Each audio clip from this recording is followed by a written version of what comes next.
Friends, it is time to begin our morning prayers, which we do this morning by picking up our reading of the book of Job. Thank you for joining us as we read together from Job this morning.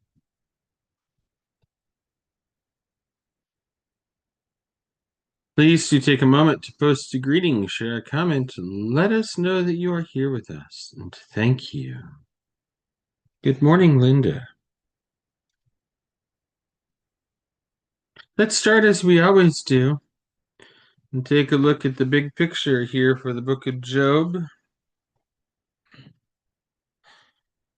We're in this middle largest section, Job and the Friends, which goes from chapter 3 through chapter 37. We are starting chapter 16 this morning. So, yeah, we're very much in the heart of this section. Chapter 16, that also means we're here in this smaller section of this large section. Chapters 3 through 28, Job and his friends, they have this ongoing dialogue back and forth. It's time for Job to respond again. We pick up with Job starting yet another response. And pay close attention. Who is Job responding to? It's not always very clear. Sometimes it is clear. Sometimes it's clear that these friends are just kind of intruding in this moment and that Job is speaking directly to God. And sometimes it's more clear that Job is responding to these friends who, frankly, there's a part of me that always wants to call them something else, because would any of us be pleased to have friends like these three? Especially if we were in a moment like Job's? I think not. Well, friends, let's pull up the reading windows. Left-hand column is what I'll be reading from. It's a Jewish Bible, specifically the Complete Jewish Bible. Right-hand column, the New Revised Standard Version, Updated Edition, a Christian Bible, which I will primarily reference for those moments when Jewish biblical language kind of, well, doesn't sound familiar.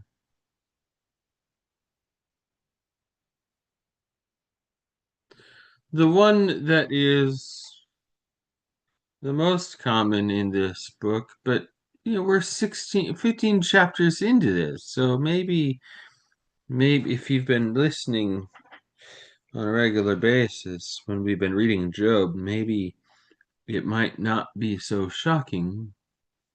Jewish biblical language, Job's name is Iyov, Iyov, Iyov.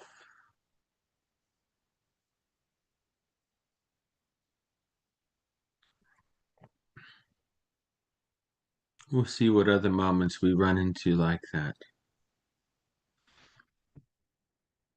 Let's pull up the timer and let's read.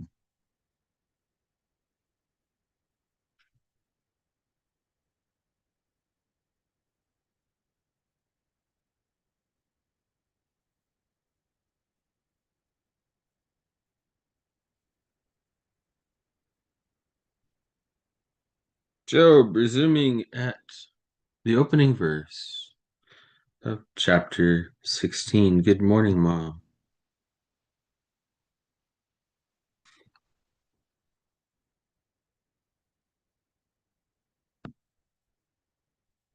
In response, Yoph said, I have heard this stuff so often. Such sorry comforters, all of you. Is there no end to words of wind?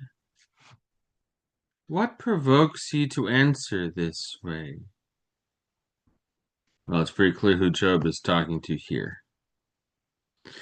If I were in your place, I too could speak as you do. I could string phrases together against you and shake my head at you. I could strengthen you with my mouth. With lip service, I could ease your grief.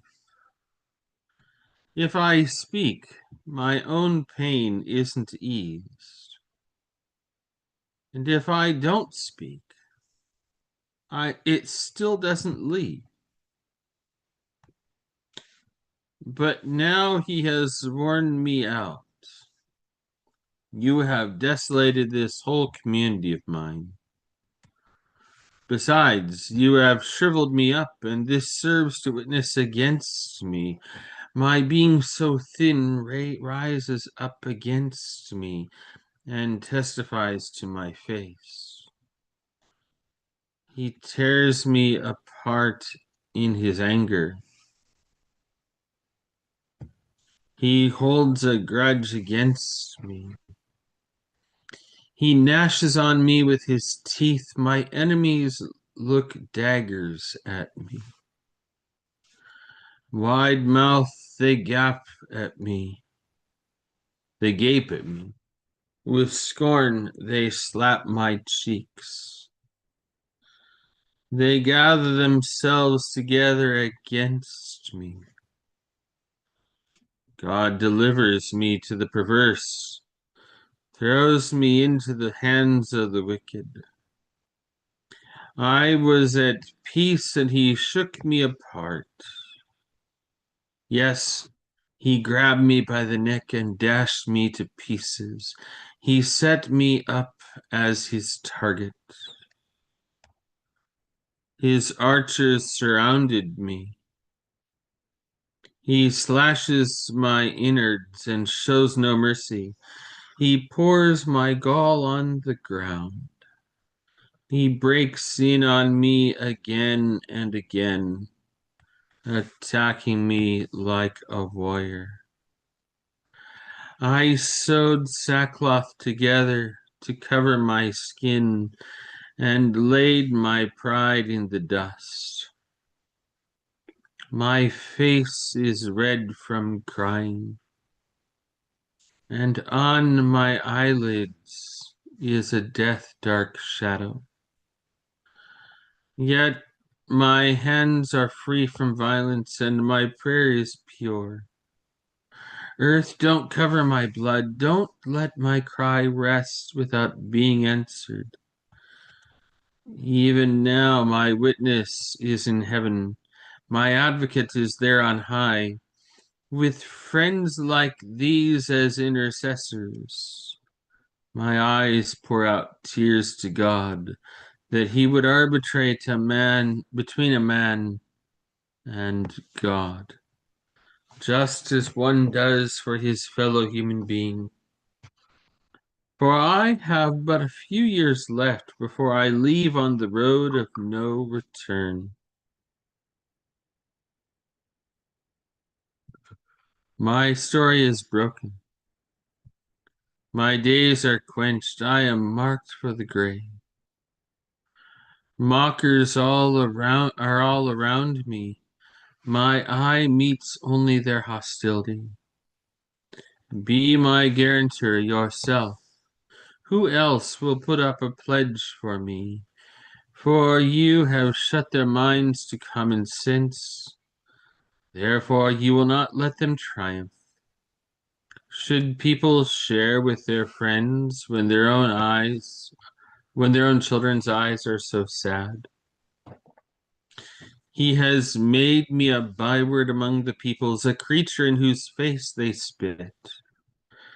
I am nearly blind with grief. My limbs are reduced to a shadow. The upright are perplexed at this. The innocent aroused against the hypocrites. Yet the righteous hold on to their way, and those with clean hands grow stronger and stronger. But as for you all, turn around, come back. Yet I won't find a wise man among you. My days are over, my plans cut off, which I had cherished so. But they try to turn my night into day, saying light is near in the face of darkness. If I hope for Sheol to be my house, if I spread my couch in the dark, if I say to the pit, you are my father, and to worms, you are my mother and sister. Where then is my hope? And that hope of mine, who will see it? Only those who go down with me to the bars of Sheol, when we rest together in the dust.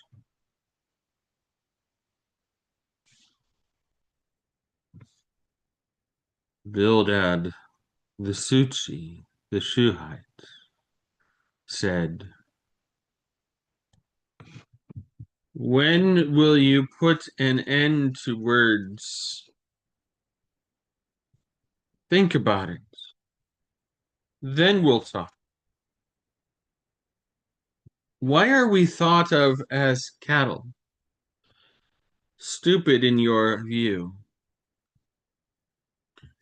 You can tear yourself to pieces in your anger, but the earth won't be abandoned just for your sake.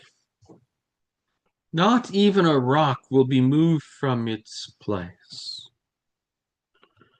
The light of the wicked will flicker and die. Not a spark from his fire will shine. The light in his tent is darkened. The lamp over him will be stuffed out. His vigorous stride is shortened. His own plans make him trip and fall. For his own feet plunge him into a net. He wanders into its meshes. A trap grabs him by the heel. A snare catches hold of him. A noose is hidden for him in the ground. Pitfalls lie in his path. Terrors overwhelm him on every side and scatter about his feet. Trouble is hungry for him, calamity ready for his fall. Disease eats away at his skin. The first stages of death devour him gradually. What he relied on will be torn from his tent, and he will be marched before the King of Terrors.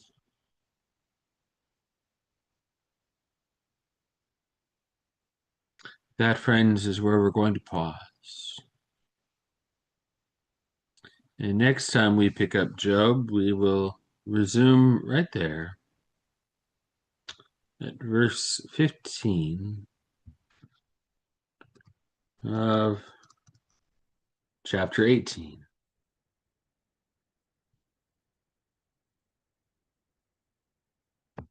In just a moment, friends,